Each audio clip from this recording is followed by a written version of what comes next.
안녕하십니까. 독사하는 마라토너 박정필입니다. 이곳 잠실 나들목에서 이동하면서 촬영하겠습니다. 화이팅!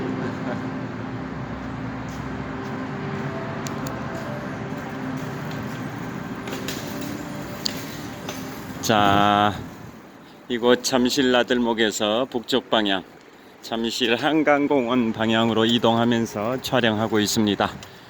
현재 시각은 2023년 10월 4일 수요일 아침 6시 12분입니다.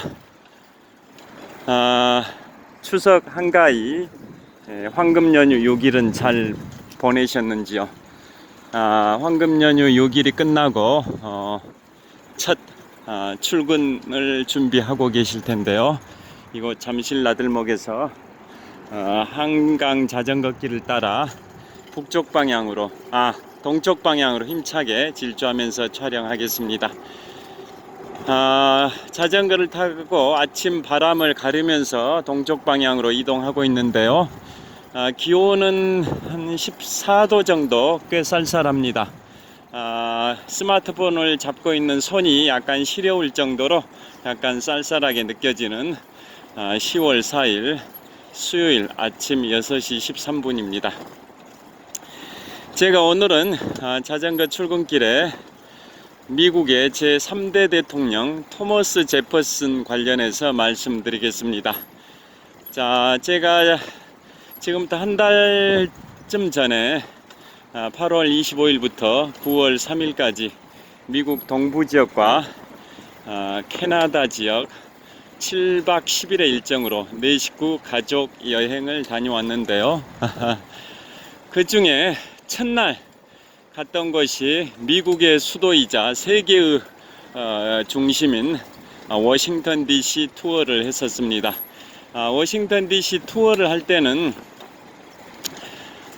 먼저 미국 동부와 캐나다 지역 7박 10일의 일정 코스를 간단히 말씀드리면, 제일 먼저 미국의 수도 워싱턴 DC, 그 다음에 펜실베이니아주의 주도인 해리스버그, 미국과 캐나다 국경의 세계 3대 폭포 중에 하나인 나이아가라 폭포, 그 다음에 캐나다의 제1의 도시 토론토, 그 다음에 5대5 중에 가장 동쪽에 있는 온타리오 호수의 북동쪽에 있는 킹스턴의 천섬이라고 있습니다. 1864개의 섬들이 분포되어 있는 미국하고 캐나다의 접경지대에 있는 천섬, 1864개의 정말 아름다운 섬들인데요. 그 중에 한 10개 정도는 국가 소유고 나머지 대부분은 개인 소유로 되어 있습니다. 정말 멋진 섬들입니다. 베트남의 하롱베이가 연상되는 그러한 섬들입니다. 그리고 거기에 보면 미국령도 있고 캐나다령도 있는데요. 그래서 그곳에는 어떤 다리가 10m 길이의 하나의 다리가 있는데, 그 다리는 기네스북에 올라가 있습니다. 왜냐? 나라와 나라를 연결하는 국제 다리 중에 가장 짧은 다리로 기네스북에 올랐습니다. 그곳 천섬이 미국의 5대호 중에 가장 동쪽에 있는 온타리오 호수와 쭉 북동쪽으로 1300km 가면 대서양이 나오는데요. 그 5대호와 대서양을 연결하는 다리가 그 유명한 세인트 로렌스 강입니다. 세인트 로렌스 강의 길이가 약 1300km인데요. 그 중간에 캐나다의 제2의 도시인 몬트리올과 캐나다 최대 관광도시 퀘벡도 위치하고 있습니다. 자, 그 세인트 로렌스 강과 온타리오 호수가 만나는 그 지점에 천섬이 있는데요. 1864개의 섬들이 캐나다령도 있고 미국령도 있습니다. 그래서 어떤 섬 두 개를 연결하는 다리가 10m밖에 안 되는 짧은 다리인데, 그 중에 한 섬은 캐나다 섬이고 한 섬은 미국 섬이다 보니까 나라와 나라를, 즉 캐나다와 미국을 연결하는 그러한 국제 다리인데요. 국제 다리로는 세계에서 가장 짧은 다리로 기네스북에 올라가 있는 그 다리가 바로 캐나다의 킹스턴 지역에 있는 천섬입니다. 자, 그 다음에 갔던 곳이 1976년에 몬트리올 올림픽이 있었던 몬트리올. 그 다음에 드라마 도깨비 촬영 장소로 많이 알려진 캐나다 최대 관광도시 퀘벡. 그 다음에 다시 미국으로 와서 뉴햄프셔주의 주도인 콩코드.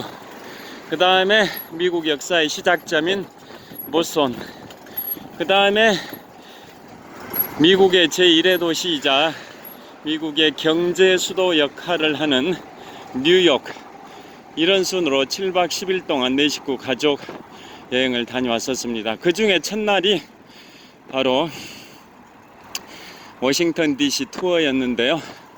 워싱턴 DC 투어는 전날 밤에 야경을 봤던 곳은 뉴저지주의 위호큰이라는 지역에 해밀턴 파크가 있습니다. 그곳에서 동쪽에 있는 허드슨강 건너편에 뉴욕 맨해튼의 환상적인 야경을 감상을 했고요. 다시 맨해튼으로 들어가서 록펠러 센터의 야경, 그 다음에 타임스 스퀘어의 야경을 현장에 가서 만끽을 했고요. 그 다음날 다시 주간에 또 맨해튼에 가서 록펠러 센터 68층 전망대, 그 다음에 UN 본부, 그 다음에 자유의 여신상을 투어하는 리버티 섬까지 유람선 투어, 그 다음에 브루클린 브릿지, 그 다음에 돌진하는 황소상, 그 다음에 9.11 테러 당시에 붕괴됐던 빌딩 자리에 세워진 9.11 메모리얼과 원 월드 트레이드 센터, 그 다음 마지막으로 센트럴 파크를 갔었습니다. 그런 순으로 전개되는데요. 자, 그건 이제 뉴욕 투어였고, 그 뉴욕 투어는 이제 7박 10일의 일정 중에 마지막에 있었고요. 반면에 첫날 있었던 것이 바로 워싱턴 DC입니다. 워싱턴 DC에서는 제일 먼저 연방의회 의사당, 그 다음에 미국 국립자연사박물관, 그 다음에 백악관, 워싱턴 기념탑, 제퍼슨 기념관, 링컨 메모리얼, 한국전 참전 용사비 순으로 투어를 했는데요. 그 중에 제퍼슨 기념관 관련해서 오늘 말씀드리고자 하는 겁니다. 제퍼슨 기념관은 링컨 메모리얼과 좀 차이점이 있는데요. 자, 미국의 어떤 설문조사 기관에서 조사하든지 간에 미국인들이 가장 존경하는 대통령 랭킹이 있습니다. 랭킹 1위, 부동의 랭킹 1위는 제16대 미국 대통령 에이브러햄 링컨, 랭킹 2위 초대 대통령 조지 워싱턴, 랭킹 3위 26대 대통령 시어도 루즈벨트, 랭킹 4위 제32대 대통령 프랭클린 루즈벨트, 랭킹 5위 제3대 대통령 토머스 제퍼슨, 랭킹 6위 제40대 대통령 로널드 레이건 대통령 순인데요.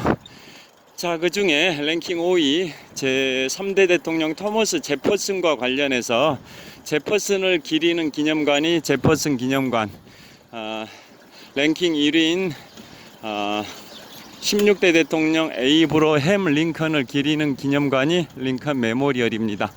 자, 그 중에 이제 제퍼슨 기념관을 말씀드리면 안에 들어서면 동상이 세워져 있는데요. 입상입니다. 서 있는, 제퍼슨 대통령이 서 있는 입상 형태의 동상입니다. 그런데 그곳에 재밌는 일화가 거기에 비둘기들이 많이 들어와서 그게 지붕이 돔 형태로 되어 있습니다. 돔 형태로 되어 있고 그 천장 중심부는 구멍이 뚫려 있습니다. 제가 13년 전 이탈리아 로마의 판테온 신전에 갔을 때도 세계 최대 규모의 돔인 판테온, 모든 신을 모신다 해서 판테온 신전이라 하는데요. 거기도 세계 최대 규모의 돔입니다. 돔의 직경이 1.4m인가 긴데요. 거기에 구멍이 뚫려 있다 보니까 지붕 중심에 구멍이 뚫려 있어서 비가 내리면 비가 들어오듯이 제퍼슨 기념관의 지붕 돔도 구멍이 뚫려 있어서 뭐 비둘기똥, 비 뭐 이런 게 들어옵니다. 그래서 비둘기똥이 많이 들어오다 보니까 그걸 세척하기 위해서 세제를 강력 세제를 많이 사용해서 벽이 많이 훼손이 됐습니다. 그 바닥도 많이 훼손이 되고, 그래서 비둘기를 줄이려면 어떻게 해야 될까? 벽면이나 바닥면이 훼손되니까 관람객들 또 관광객들의 민원이 많이 증가했습니다.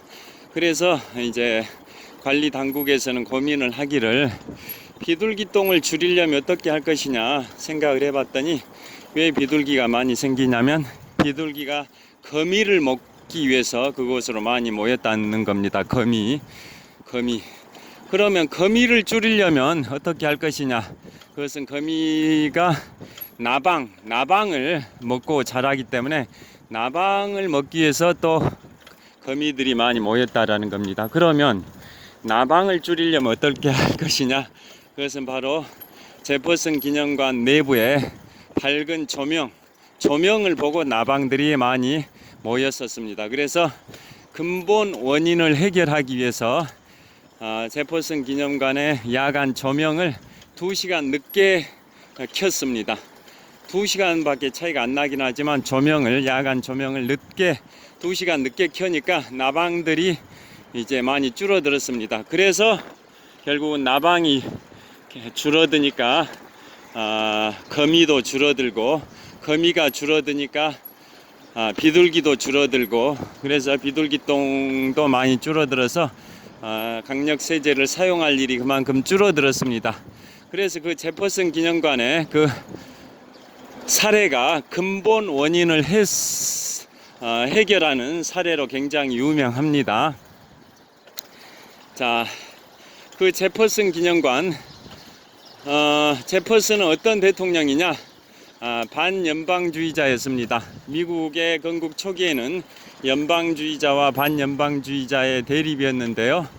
제3대 대통령 토머스 제퍼슨은 미국의 3대 대통령이었을 뿐만 아니라 초대 대통령 조지 워싱턴 대통령 시절에는 국무장관을 했고, 2대 대통령 존 애덤스 시절에는 부통령을 하기도 했던 인물이 제3대 대통령 토머스 제퍼슨인데요. 자, 그분은 반연방주의자였고,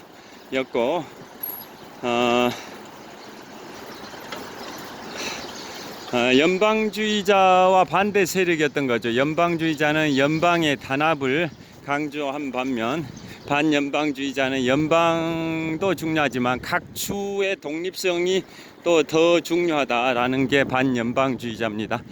각 주의 권한이 중요하냐 아니면 연방의 권한이 중요하냐, 이런 대립에 있어서 연방주의자들은 각 주의 독립보다는 연방의 그러한 권한이 중요하다라는 게 연방주의자고, 그것의 대표 주자는 2대 대통령 존 애덤스와 초대 재무장관 알렉산더 해밀턴이었고요. 반대로 반연방주의자는 연방의 권한보다는 각 주의 권한이 중요하다라는 게 반연방주의자인데, 그 반연방주의자의 대표 주자가 바로 제3대 대통령 토마스 제퍼슨이었습니다. 그 토마스 제퍼슨은 또 반연방주의자로서, 반연방주의자들은 기본적으로 친불반영입니다. 프랑스와 친하고 영국과는 좀 멀리하는 친불반영주의자가 반연방주의자고요. 반면에 연방주의자들은 친영반불입니다. 친영반불. 영국과 가까이 지내고 프랑스를 멀리하는 게 친영반불인데요. 그것은 연방주의자들의 주장입니다. 자, 토마스 제퍼슨은 뭘로 유명하냐면 바로 1776년 7월 4일 미국의 독립선언서를 기초했던 5인 위원회 중 멤버 중에 한 분이 바로 토머스 제퍼슨인데요. 자, 독립선언서를 기초했던 5인 위원회는 기본적으로 3대 대통령 토머스 제퍼슨, 2대 대통령 존 애덤스, 그 다음에 $100 지폐의 주인공인 벤저민 프랭클린, 또 로저 셔먼, 로버트 리빙스턴, 이상 5사람이 독립선언서를 공동 기초했는데요. 그 중에 주도했던 인물은 바로 3대 대통령 토머스 제퍼슨입니다. 독립선언서를 기초한 걸로 가장 유명하고, 또 3대 대통령 토머스 제퍼슨은 1803년, 지금부터 220년 전입니다. 220년 전인 1803년에 프랑스의 나폴레옹 보나파르트로부터 미국의 중서부 지역, 그 당시에는 루이지애나 지역이라 했는데요. 미국의 중서부 지역의 광활한 땅인 루이지애나 지역을 토머스 제퍼슨 3대 대통령이 1803년에 프랑스의 나폴레옹 보나파르트로부터 $1,500만 매입을 했습니다. 그래서 미국의 영토를, 기존 영토를 2배로 확장을 시킨 겁니다. 자, 그 전에는 지금의 미국 대륙 중에 동부 지역만 미국의 영토였는데요. 3대 대통령 토머스 제퍼슨 대통령 때 지금의 미국 중부 지역인 루이지애나 지역을 3대 대통령 토머스 제퍼슨이 1803년에 나폴레옹으로부터 $1,500만 매입을 해서 미국의 기존 영토를 2배로 확장한 인물로도 유명합니다. 지금은 미국의 50개 주 중에 루이지애나 주가 면적이 그렇게 넓지 않은데요.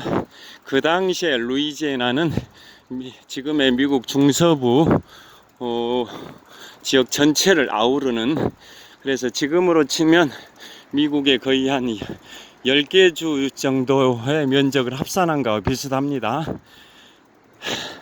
그 당시에는 이제 루이지애나가 면적이 넓었습니다. 그래서 나폴레옹으로부터 $1,500만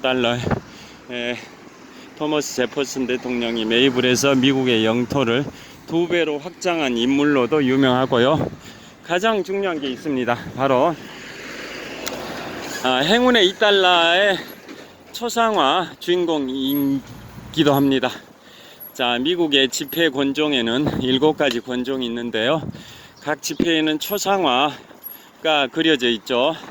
각 초상화의 주인공을 말씀드리면, $1 지폐의 주인공은 초대 대통령 조지 워싱턴, 행운의 $2 지폐의 주인공은 3대 대통령 토머스 제퍼슨, $5 지폐의 주인공은 제16대 대통령 에이브러햄 링컨, $10 지폐 주인공은 초대 재무장관 알렉산더 해밀턴, $20 지폐 주인공은 제7대 대통령 앤드루 잭슨, $50 지폐 주인공은 제18대 대통령 율리시스 그랜트, $100 지폐 주인공은 독립선언서를 공동 기초했을 뿐만 아니라 미국의 아이비리그, 즉 미국의 북동부 지역의 명문 8개 사립대를 아이비리그라고 하는데요. 아이비리그 중에 하나인 펜실베이니아 대학을 설립하기도 했던 인물이 바로 독립선언서를 공동 기초했던 벤저민 프랭클린입니다. 그 벤저민 프랭클린이 $100 지폐의 초상화 주인공입니다. 자, 이상 미국의 7가지 지폐 권종 중에 각 초상화 인물 주인공이 있는데요. 그 7가지 지폐 권종 중에 5가지 권종의 초상화 주인공은 미국의 역대 대통령을 역임했던 분이고, 반면에 나머지 2가지 권종의 주인공은 대통령을 역임하지 않았던 인물인데요. 바로 $10 지폐의 주인공 초대 재무장관 알렉산더 해밀턴과 $100 지폐 주인공인 벤저민 프랭클린이 바로 대통령을 지내지 않았던 분인데, 각각 $10와 $100 지폐의 주인공이 되신 거고요. 나머지 5가지 권종은 다 역대 대통령을 지낸 인물이 각 지폐의 초상화 주인공입니다. 자, 그래서 그 7가지 지폐 권종 중에 2달러 지폐의 주인공이 오늘 말씀드리고 있는 제 3대 대통령 토머스 제퍼슨입니다. 자, 토머스 제퍼슨. 그러면 행운의 2달러 많이 들어보셨을 겁니다. 왜 행운의 2달러라고 하게 됐을까요? 저도 수년 전에 해외여행을 앞두고 지인으로부터 행운의 2달러 지폐 세트를 10장 들어있는 세트를 선물로 받은 적이 있는데요. 자, 행운의 2달러, 왜 행운의 2달러라고 하게 됐을까요? 유래를 알고 계시는지요? 크게 두 가지 설이 있는데요. 첫째, 우리나라 사람들이 7이라는 숫자를 좋아하고 행운의 7이라는 숫자를 좋아하고, 중국 사람들이 8이라는 숫자를 좋아하듯이 미국 사람들은 2라는 숫자를 좋아한다, 이런 설이 있습니다. 자, 미국의 서부 개척 시대 1848년에 미국의 지금 캘리포니아 주의 주도인 세크라멘토 근처에서 미국의 금광이 발견이 돼서, 그게 1848년입니다. 전 세계에서 그 일확천금의 꿈을 안고 다 서부로 go west 서부로 다 모여들었었죠. 그때 서부 개척 시대의 외로움과 두려움을 극복하기 위해서 미국인들이 행운의 2달러, 2라는 숫자를 좋아하게 됐다. 2라는 숫자를 좋아하게 됐다. 두려움과 외로움을 극복하기 위해서 우리나라 사람들이 7이라는 숫자, 중국 사람이 8이라는 숫자를 좋아했듯이 미국 사람들이 2라는 숫자를 좋아하게 됐다. 그런 설이 있습니다. 그래서 행운의 2달러다 라는 설이 있고요. 두 번째 설이 더 유력합니다. 두 번째 설은 뭐냐? 미국의 과거에 1960년대 영화 중에 상류사회라는 영화가 있었습니다. 상류사회. 1960년대 영화 중에 상류사회라는 영화에 출연했던 여배우가 이름이 그레이스인데요. 그레이스라는 여배우가 같이 출연했던 남자 배우로부터 2달러 지폐를 선물로 받았습니다. 2달러 지폐를 선물로 받았는데, 그 후에 모나코 왕국의 왕비가 됐습니다. 왕비. 자, 그 상류사회라는 영화에 출연했던 그 여배우가 같이 출연했던 남자 배우로부터 2달러 지폐를 선물로 받았는데, 나중에 그 여배우 그레이스가 모나코 왕국의 왕비가 된 겁니다. 그래서 행운의 2달러라고, 왕비가 됐다라는 것은 행운을 잡았다, 이런 의미가 돼서, 그래서 행운의 2달러가 됐다, 뭐 이런 설이 더 유력합니다. 모나코 왕국은 프랑스의 남동부 지역에 있죠. 지중해 해안에 프랑스 남동부 지역에 뭐 니스라는 지역도 있고, 스페인에는 바르셀로나도 있고 그런데요. 모나코 왕국도 있습니다. 그래서 행운의 2달러라는 2달러가 행운의 2달러가 됐다라는 설이 더 유력합니다. 자, 천호역 근처까지 왔습니다. 이제 동쪽으로 200m 정도만 더 가면 천호역입니다. 자, 그래서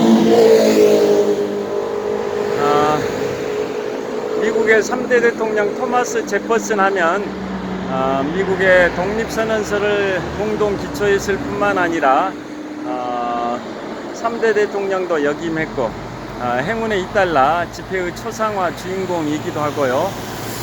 또 행운의 2달러는 매년 발행이 되는 게 아닙니다.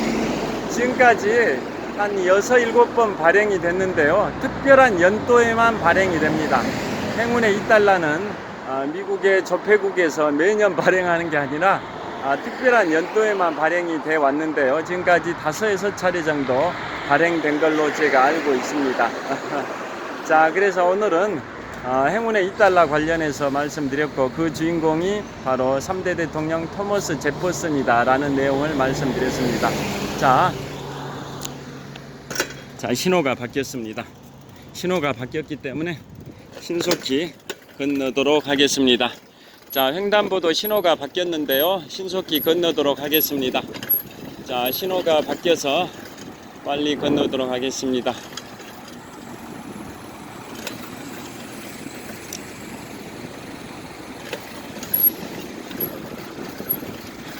자, 이제 전방 150m 지점에 천호역입니다. 천호역에 거의 도달했습니다. 지난 추석 한가위 황금 연휴 때는 여기 찻길이 한산했는데요. 지금은 황금 연휴가 끝나고 첫 출근 날이어서 그런지 차량이 굉장히 많이 있습니다. 자, 전방 50m 지점 천호역입니다.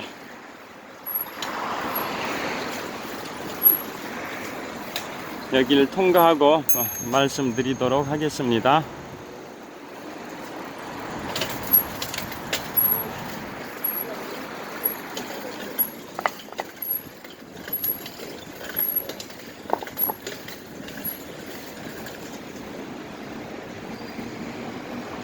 자, 천호역 사거리에 도착을 했습니다.